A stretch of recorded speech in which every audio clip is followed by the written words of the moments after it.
Magandang araw po mga Kapinoy. Kamusta po kayo? Magandang umaga, tanghali, hapon, gabi. Kahit saan parte ng mundo kayo ngayon naandun. Ngayon po ay araw ng Biyernes. Tayo po ay papasok ng trabaho. Ano ba ngayon? Uh, 5? Okay. September 5. Medyo nagsisimula ng lumamig uli, ano? At ang mga dahon ay mukhang nagbabago na ang kulay. Kasi by September 21, officially mag-start na po ang fall season. Ano? And then, ngayong panahong ito, summer pa po actually, pero malamig na no? 66 degrees Fahrenheit. Ganun ata talaga. So the trees, nag-start na po silang mag-save ng kanilang energy for the winter. At any rate, palagay ko sa atin sa Pilipinas, marami nang nakapag-save, lalo na yung mga kontraktor na corrupt at mga politikong corrupt sa atin. Marami na silang na-save. Kasi nakapag-save na sila para magastos nila sa kanilang pagtatago.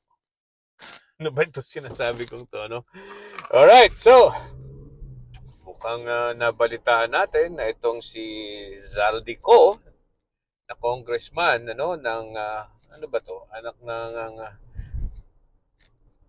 congressman sa atin, Ako Bicol ba 'yan? Oo. Party list representative ay nasa Amerika na at sabi ay nagpapagamot. Usually pag naman po nagkakaroon ng investigasyon at yung mga politiko na maaaring masabit ay nagkakasakit. 'Di ba? Nagkakasakit, nagkakaroon ng napipilayan, nababalian ng leeg katulad ni Gloria Macapagal-Arroyo, 'di ba? Yan yung mga ganyan. Nagkakaroon na ng kung ano-anong sakit basta sila tinamaan ng investigasyon. So ayaw magpakulong, kaya ayan, nagkakasakit. Ngayon, ito namang si Zaldico, ang balita natin, at mukhang kinumpirma na ito ng House, ng spokesperson na ng House. Itong si Zaldico daw, noong pa, medyo pagkatapos ata ng zona ng Pangulo ay lumipad na at ang sabi ay nagpapagamot dito sa Amerika. Napakatagal na po. That was what? One month na. Meron daw naman pong mga proper documentation, yung paglipad niya. Ang sabi ay nagpapagamot at naghahatid sa anak dahil mag-aaral daw sa Boston University. Ganyan po kayayaman ng mga tao. Dito nga sa Amerika, mga tao dito halos hindi makapag-aral sa ganyang mga sa ganyang mga prestigious university dahil mababaon ka sa student loans kung hindi ka marunong gumamit ng pera o kung ikaw ay basta-bastang tao lang dito ay hindi ka basta makakapasok. Napakamahal po ng tuition fee dito. Isang semester siguro aabot ng $50,000-$60,000. So hindi basta-basta ang pag-aaral dito. Maglimpa yung mga taga-Pilipinas na yan, nakakapag-aral dito sa ibang bansa, particularly sa Amerika. Okay. So, ano na ang nangyayari dito sa ating investigation diyan, bakit mukhang ang investigasyon ay natatali lang ata sa district engineer at saka sa mga kontraktor, mukhang hindi lumalabas ang mga pangalan ng mga senador at congressman na nag-insert ng mga pera diyan ng budget diyan sa mga anomalous sa mga anomalous project. So bakit mukhang natatali lang ata doon, ganung napakarami ng ebidensya na ang certain congressman na to ang nag-insert ng mga, madali lang po ito, di ba? Yung mga ghost projects, di ba? Kung ikaw ang nag-insert niyan, ikaw ang nag-propose niyan, tapos ghost project, abay napakadaling itanong, bakit? At nasaan? Bakit mo in-insert ang ganitong project? Di ba? Sino humingi sa'yo? Correct? Pero hindi natatanong, Hindi natatanong ang mga ganitong congressman. Isa pa, itong si Mayor Benji Magalong. Ako, Diyos ko. Napakatapang, At handa daw siyang pangalanan ang mga congressman na yan. Ang mga madali naman yun, Ang mga kontratista, nasa naman yan? Nasa records yan, At saka siguro papangalanan din niya yung mga mga kontratistang corrupt, At na-imbestiga niya, So, pero bakit? Bakit hindi pa tinatawag ng Kongreso? Di ba? Hindi pinatawag ng House of Representatives. Kung ako naman dapat sa House of Representatives, kung talagang tuwid ang kanilang pag-iimbestigasyon na yan, pag-iimbestiga, ay unahin ko yung malalaki.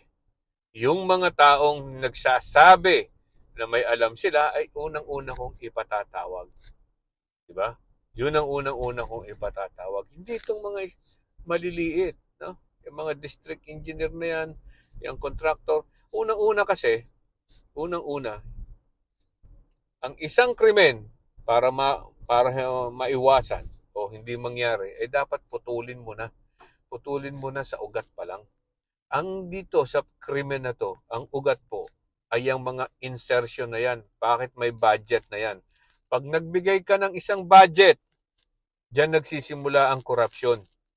Diba? Pera ng taong bayan yan, yung pera na yan ay binibigay sa mga flood control projects na yan. Alright?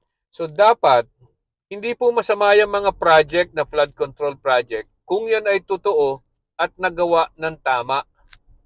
Ang masama po, yung mga flood control project na yan, masama dyan ay yung pinondohan mo pero hindi mo ginawa ng tama o hindi mo ginawa katulad ng mga ghost projects.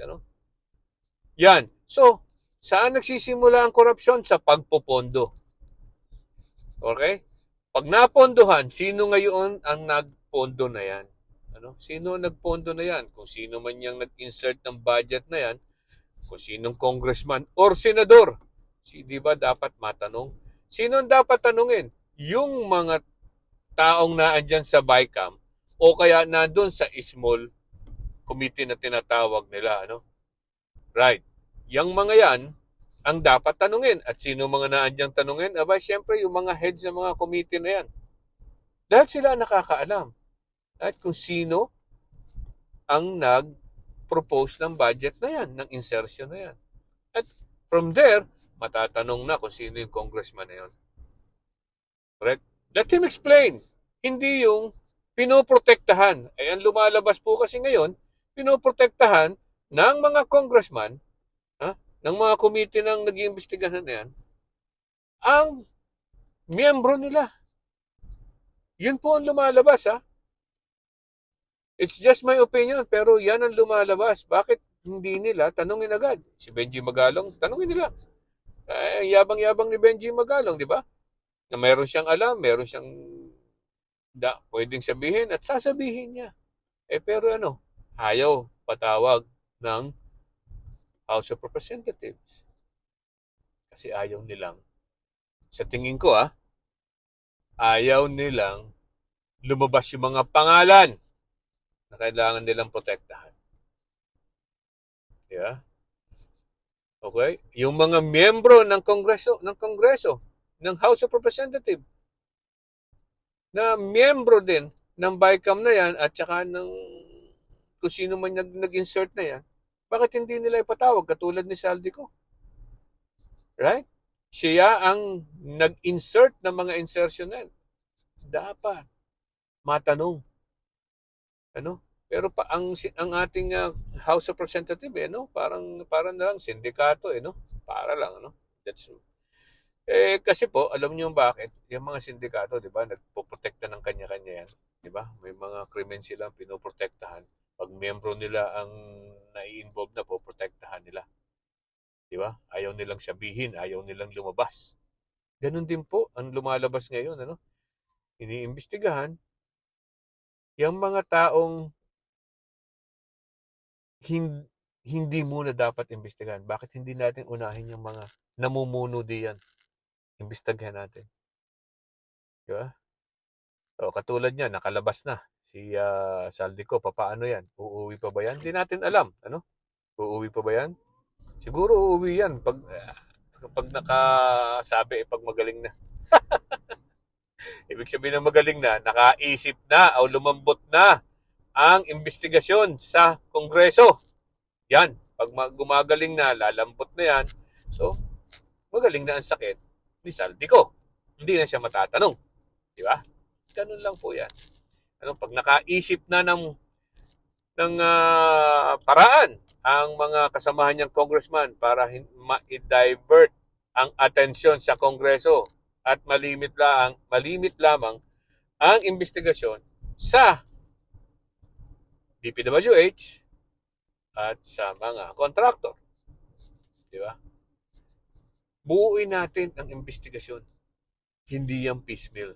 Buuin. Sabihin buo yung mga posibilidad ng mga taong posibilidad na kasama sa sindikatong ito. Kongreso, DPWH, at kontraktor. Yan tatlong yan.